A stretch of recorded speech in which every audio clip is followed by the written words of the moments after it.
బాపట్ల జిల్లా రాంబొట్లవారిపాలెం పంచాయతీ పరిధిలోని పిట్టుకోటిరెడ్డి పాలెంలో ఈ ఘటన చోటు చేసుకుంది. బాధిత మహిళ ఆరోపణల ప్రకారం టీడీపీకి చెందిన నాయకుడు అక్కల సుబ్బారెడ్డి తన పొలంలో అక్రమంగా ఇసుక తవ్వకాలు చేపడుతున్నాడని తెలిపారు.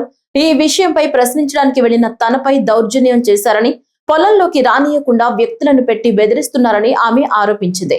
మైనింగ్ అధికారులు సంబంధిత అధికారులకు లంచాలు ఇచ్చారని ఆయనే బహిరంగంగా చెప్తున్నాడని బాధితురాలు వెల్లడించింది. అయినప్పటికీ మైనింగ్ అధికారులు ఈ అక్రమ తవ్వకాలను పట్టించుకోవటం లేదని ఆవేదన వ్యక్తం చేసింది. పోలీసులను పలుమార్లు ఆశ్రయించినా ఎలాంటి చర్యలు తీసుకోలేదని, చివరికి జిల్లా ఎస్పీని ఆశ్రయించి న్యాయం చేయాలని కోరింది. అక్రమ ఇసుక తవ్వకాలను వెంటనే నిలిపివేసి తన భూమిని తిరిగి తనకు అప్పగించాలని విజ్ఞప్తి చేసింది. నా పేరు కొప్పో లక్ష్మీ తిరుపతమ్మ. రాంబొట్లపాలెం పంచాయతీ మూరవాకపాలెం పిట్టుకోటిరెడ్డిపాలెంలో నాకు ఎకరం 60 సెంటు పొలం ఉంది.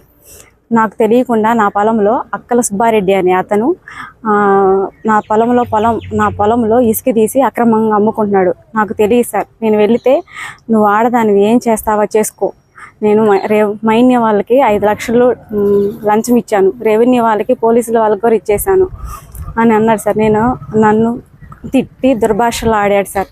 నేను పోలీసులు కంప్లైంట్ చేసి పోలీసులు వస్తే వాళ్ళు కూడా అమ్మ మేమేం చేయలేము అని అన్నారు సార్. నన్ను కొట్టి ఆ అమ్మాయిని పట్టుకుని లారీల కిందేసి తొక్కిచ్చేయండి అని అన్నారు సార్. అతను అక్కల సుబ్బారెడ్డి అనే అతను టీడీపీ కార్యకర్త సార్. నా వెనక మళ్ళీ టీడీపీ పార్టీ ఉంది, మీరేమి చేయలేరు అని అంటున్నాడు. అందుకే నా బాధ చెప్పుకోవడానికి ఎస్పీ గారికి దగ్గరికి వచ్చాను. అతను రౌడీ షీటర్ సార్.